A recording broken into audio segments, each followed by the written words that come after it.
तो वीर सावरकर, मदन लाल धिंगड़ा फिर फांसी के फंदे पर जाते हैं। फांसी के फंदे के ऊपर जाकर मदन लाल धिंगड़ा ये कहते हैं कि मैं ये मानता हूं कि मेरे भारत माता का अपमान मेरे राम और कृष्ण का अपमान है, और मैं अंग्रेजों को अपना दुश्मन मानता हूं और अंग्रेजों को मारना अपना धर्म समझता हूं।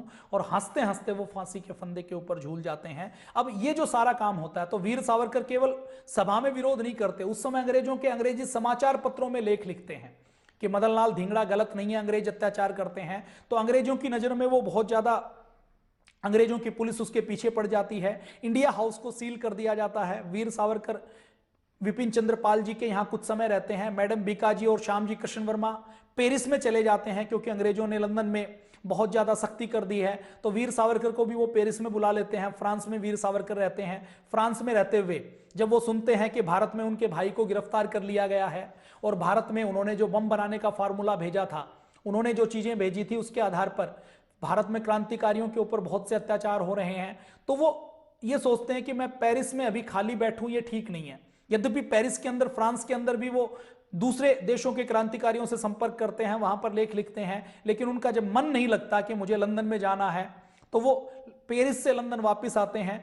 इस बीच में भारत में वीर सावरकर के खिलाफ, अंग्रेजी साम्राज्य के विरुद्ध षड्यंत्र करने के लिए उनके खिलाफ वारंट जारी हो जाते हैं। भारत के वारंट टेलीग्राफ से इंग्लैंड में भेजे जाते हैं, लंदन में वारंट जारी हो जाते हैं। वीर सावरकर जैसे ही पेरिस से लंदन में विक्टोरिया स्टेशन के ऊपर ट्रेन से उतरते हैं, उतरते उनको गिरफ्तार कर लिया जाता है। गिरफ्तार करने के बाद उनको कैद में रखा जाता है। कैद में रखने के बाद फिर उनके ऊपर मुकदमा चलाया जाता है।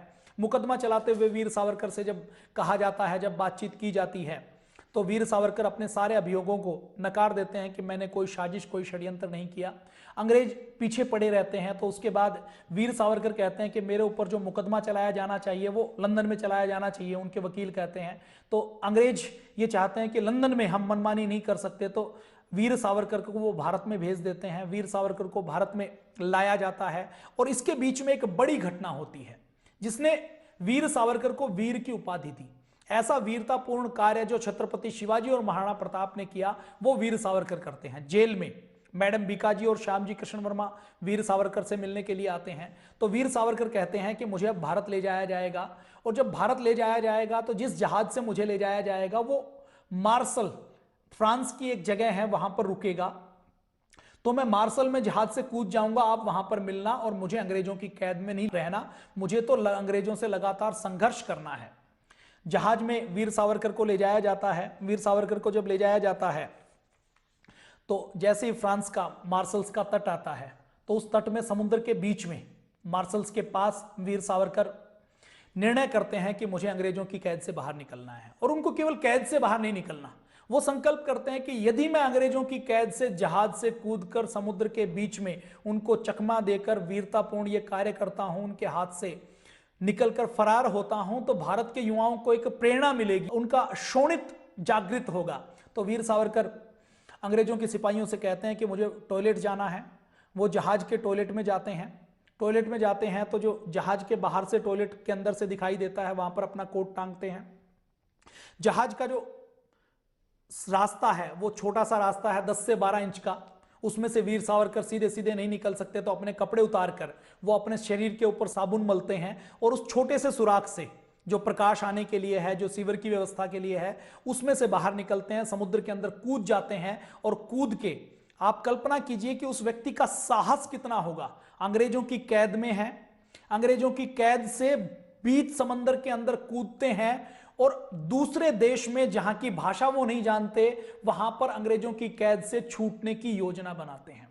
तो वीर सावरकर कूद जाते हैं। जैसे ही वीर सावरकर कूदते हैं, बाहर नहीं निकलते, तो जो ब्रिटेन का पुलिस अधिकारी है उसको शक होता है, दरवाजा तोड़ा जाता है। दरवाजा तोड़कर जब वो देखते हैं कि वीर सावरकर तो कूद गए हैं, तो अंग्रेज उनके पीछे बड़े जहाज से, जो छोटी कश्ती के अंदर, बोट के अंदर जो पीछा करते हैं, गोलियां चलाते हैं, बोट से पीछा करते हैं। गोलियां चलाते हुए वीर सावरकर मीलों तक तैरकर तट के ऊपर पहुंचते हैं। तट के ऊपर पहुंचकर वो तट के ऊपर जाते हैं, और जाते हुए उनके पीछे पीछे अंग्रेज आ जाते हैं। अंग्रेज उनके पीछे पीछे दौड़ते हैं, गोलियां चलाते हैं। वो जाते हैं और जाकर फ्रांस के कुछ सिपाही उनको मिलते हैं। तो वीर सावरकर कानून के बहुत बड़े ज्ञाता हैं। वीर सावरकर फ्रांस के सिपाहियों से कहते हैं कि आप मुझे गिरफ्तार कर लीजिए, क्योंकि फ्रांस की भूमि है, तो फ्रांस की भूमि के ऊपर ब्रिटेन का कानून लागू नहीं हो सकता। तो वीर सावरकर उनको ये कहते हैं कि मैं यहां पर रिफ्यूजी हूं, शरणार्थी हूं, मुझे आप किसी जज के पास, किसी मजिस्ट्रेट के पास ले जाइए, आप मुझे गिरफ्तार कर लीजिए, अंग्रेज सिपाही अत्याचार करने के लिए, मुझे पकड़ने के लिए आए हैं। तो वो जो फ्रांसीसी सिपाही हैं उनके साथ दिक्कत क्या है, वो ना हिंदी समझते, ना मराठी समझते, ना वो अंग्रेजी समझते, केवल फ्रेंच वो समझते हैं। और वीर सावरकर फ्रेंच पूरी नहीं समझते, इतने में पीछे से ब्रिटिश सिपाही आ जाते हैं, वो उनको फ्रेंच के सिपाहियों को कुछ रिश्वत देते हैं और वीर सावरकर को दोबारा से पकड़ लिया जाता है और पकड़कर दोबारा जहाज में वापस ले आते हैं। जब जहाज में वापस लाते हैं तो वीर सावरकर के ऊपर जब वो सोचते हैं कि हम इनके ऊपर अत्याचार करेंगे, तो वीर सावरकर उन सिपाहियों से कहते हैं कि देखो, मैं तो अपना पूरा घर जला चुका हूं, मेरे आगे पीछे कोई नहीं है और मुझे कोई परवाह नहीं है। मेरे शरीर का या मेरा अपमान करने की यदि किसी ने कोशिश की तो वह खुद इसका परिणाम भुगतेगा। तो वीर सावरकर भागने की कोशिश करते हैं, वापस लाते हैं तो उनको एक छोटे से कमरे में बंद कर दिया जाता है, लेकिन उनके अपमान करने की हिम्मत कोई नहीं कर पाता। तो ये फ्रांस में समुद्र के अंदर कूदकर भागने की घटना पूरे विश्व में अपने आप अलौकिक है, अपनी एकमात्र घटना है जिसमें इस अव्वल दर्जे की, इस पहले दर्जे की बहादुरी दिखाई गई है। तो वीर सावरकर ये करते हैं। लंदन में क्या होता है कि वीर सावरकर जब बैरिस्टर की डिग्री पास करते हैं, तो बैरिस्टर की डिग्री पास करने के बाद जब कॉलेज से वो डिग्री लेने के लिए जाते हैं, तो कॉलेज वाले उनको एक पत्र देते हैं जिसमें लिखा होता है कि मैं ब्रिटेन के सम्राट की वफादारी की शपथ लेता हूं और मैं आजीवन ब्रिटिश के साम्राज्य के लिए वफादार रहूंगा। तो वीर सावरकर कहते हैं कि मुझे वो डिग्री नहीं चाहिए जिस डिग्री को पाने के लिए मुझे ब्रिटेन के साम्राज्य की वफादारी की शपथ लेनी पड़े। कुछ लोग जो आवाज उठाते हैं ना कि वीर सावरकर ने माफी मांगी, उनके लिए करारा तमाचा है कि जो व्यक्ति अपनी बैरिस्टर की डिग्री को लात मार सकता है। उस समय बैरिस्टर की डिग्री कैसी होती थी आप अंदाजा लगा लीजिए। नेताजी सुभाष चंद्र बोस के पिताजी जानकी नाथ बोस जी, वो बहुत गरीब परिवार में पैदा हुए। अब उनको अमीर बनना है तो उस समय क्या करते हैं, वो मेहनत करके बैरिस्टर की पढ़ाई, वकालत की पढ़ाई करते हैं और वकालत की पढ़ाई करके कुछ ही सालों में कलकत्ता के एल्गिन रोड पर जो भवन आज भी खड़ा है, जिसकी आज की कीमत और कंस्ट्रक्शन कॉस्ट माने तो कम से कम 100 करोड़ रुपए की होगी, वो बना लेते हैं। जवाहरलाल नेहरू जो अपने पिता के पैसे के ऊपर ऐश करते थे, उनके पिता मोतीलाल नेहरू ने बहुत गरीब परिवार में जन्म लिया, लेकिन वो वकालत करते थे। वकालत में वो जमीनों के ऐसे केस लड़ते थे जमींदारों के कि जिसमें किसी जमींदार का यदि 10 करोड़ का केस है और वकील ने केस लड़ा तो उसके अंदर से उसको 2%, 5% का पूरा मेहनताना मिल जाता था। तो वकालत की पढ़ाई उस समय ऐसी मानी जाती थी कि जिसको ऐशो आराम की जिंदगी का जीवन बसर करना हो तो वो वकालत की, बैरिस्टर की पढ़ाई करे। और बैरिस्टर की लंदन में जिसने पढ़ाई की हो उसके लिए कैरियर का स्कोप केवल भारत नहीं था। महात्मा गांधी का नाम आपने सुना, महात्मा गांधी बैरिस्टर बने तो बैरिस्टर का पहला केस उनको कहां का मिला, एक बड़े व्यापारी का दक्षिण अफ्रीका का केस मिला था। सरदार वल्लभ भाई पटेल क्या बनते हैं, बैरिस्टर बनते हैं। उस समय कोई डॉक्टर नहीं बनता, कोई इंजीनियर नहीं बनता, उस समय क्या बनते हैं, वैज्ञानिक नहीं बनता, उस समय बैरिस्टर को सबसे कीमती और सबसे ऐशो आराम की जिंदगी वाला पद माना जाता है। तो बैरिस्टर की डिग्री के ऊपर ठोकर मारने वाले ऐसे पहले क्रांतिकारी वीर सावरकर थे। तो जहाज से फिर उनको भारत लाया जाता है।